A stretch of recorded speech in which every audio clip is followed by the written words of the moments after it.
This past summer marked 10 years since Robert and Michael Bever murdered most of their family members inside their South Broken Arrow home.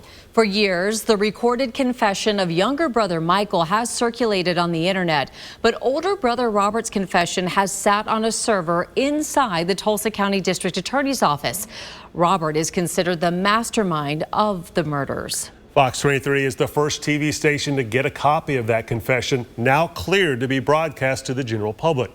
As we did with our coverage marking 10 years since the crime, we want to remind you, these were very brutal and merciless killings that some people may find disturbing to hear about. In releasing this, the Tulsa County District Attorney hopes we can all see just how evil things really were on that dark night in Broken Arrow back in 2015. Here's Fox 23 anchor Rick Marinon's special report, Evil Speaks, Robert Bever's confession. You told me maybe a month or so ago, it's time people see this evil for what it was. Do you have any hesitations about releasing Robert's confession? Obviously it's a public document, but any hesitation that he's going to get the glory out of this? No, the public has often wondered how could something like this happen. I think seeing how Robert talked, it's pretty obvious that he was delusional in his beliefs. I don't think the media has ever played into a goal to make either of these boys, well now men, famous. They became famous because they killed 5 of their family members. They killed mom and dad and 3 siblings and tried to kill a 6th and forgot about the baby. They already had all the notoriety they were ever going to get. I always knew we were going to do this. Robert is the most evil person I've ever talked to. You know what I like a lot more than bloody weapons? These 4 tubs that I've got here to store my dead family members. And I give a thumbs up. Yeah, that's evil. That's evil. That goes to an area that I hope nobody else has to deal with. Murder isn't really so bad. I mean, sure it's illegal, but what's wrong about it, you know? It's not like they went out and murdered a stranger. They murdered their entire family. I was planning every second, working on every detail, thinking about the future, pondering philosophy, whatnot. But the second I stabbed her, my mind went blank, and all I could do was keep stabbing people.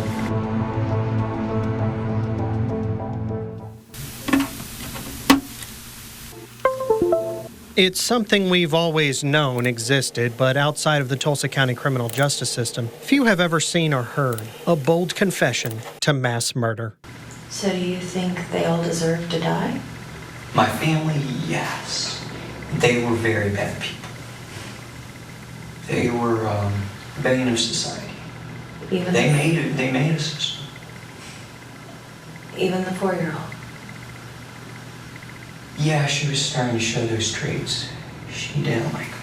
Robert Bever and his younger brother Michael were in Broken Arrow police custody the morning of July 22nd, 2015. Police were trying to figure out how David and April Bever and 3 of their children were stabbed to death, another child clinging to life from her own stab wounds, and why 2 of the Bevers' teenage sons were found covered in blood and wearing body armor after being found hiding in the woods. It remains one of the deadliest crimes in Broken Arrow history. Detective Eric Bentz, sitting next to Robert Bever, didn't have to wait long for answers. Robert was happy and bragging and enjoying the interview with me. He laughed multiple times, giggled to himself multiple times during the interview. It's the most insane interview I've ever done with anybody. How did you plan that out? Who was doing what? Did you plan all of it out and this is how we're going to do it? And Yes, we had every single little detail planned out. Can you tell us about those? Yeah. Then 18-year-old Robert Bever sat happily and calm and even was polite to the cops as he admitted he and his brother not only killed most of their family, but it also wasn't spur of the moment. It was all planned for months by 2 brothers obsessed with death itself and seeking fame that would put them in the criminal history books. So why would you want to kill so many people? I've always I'm fascinated with the idea of killing people. First stocking up on body armor, knives, and then guns and ammunition, the two teens had enough of their family and even the world. A plan in the works set for the fall of 2015 suddenly moved up, simply because the arrival of bullets coming to 709 Magnolia Court the morning after the entire Bever family was supposed to be dead was a delivery that would have indicated to their parents their sons weren't just boys being boys, obsessed with weapons and violence. I hate the sound of a knife hitting bone. It's like, But things quickly fell apart. I was like, that was a lot harder than I thought. They did not die easy. Because Robert himself realized people only die fast in movies and TV shows. Expressing his shock and even disappointment, Robert Bever was both amazed and surprised when the family members he stabbed not only fought back, but also didn't just die on the first strike. I was going to sneak up behind her, put my glove over her mouth, and slit her throat.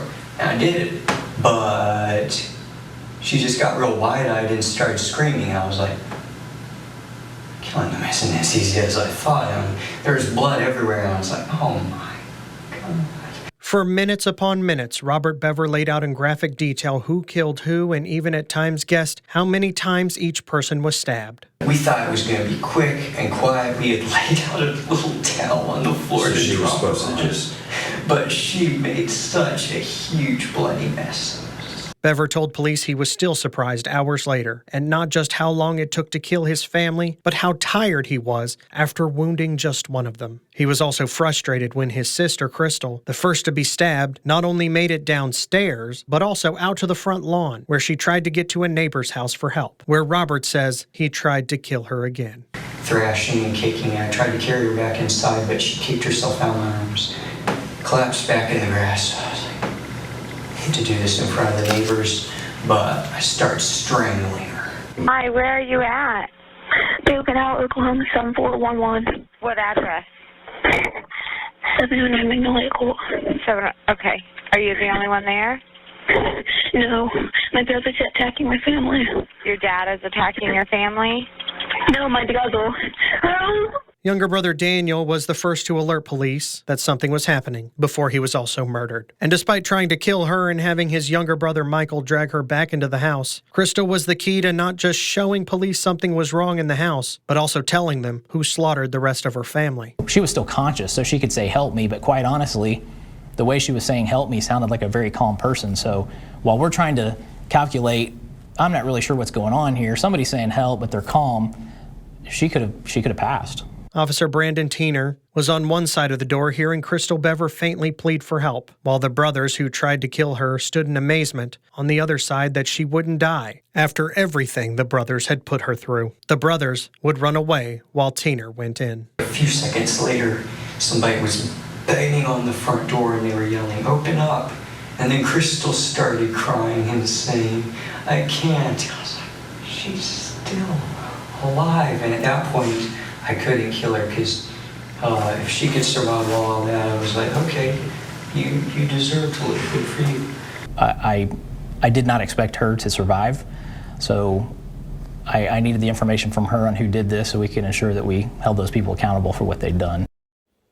It's hard to watch. We're going to take a short break now and let everyone catch their breath after what they just heard. After the break, our coverage will continue. We will hear about the brothers' plans for a mass shooting beyond their home.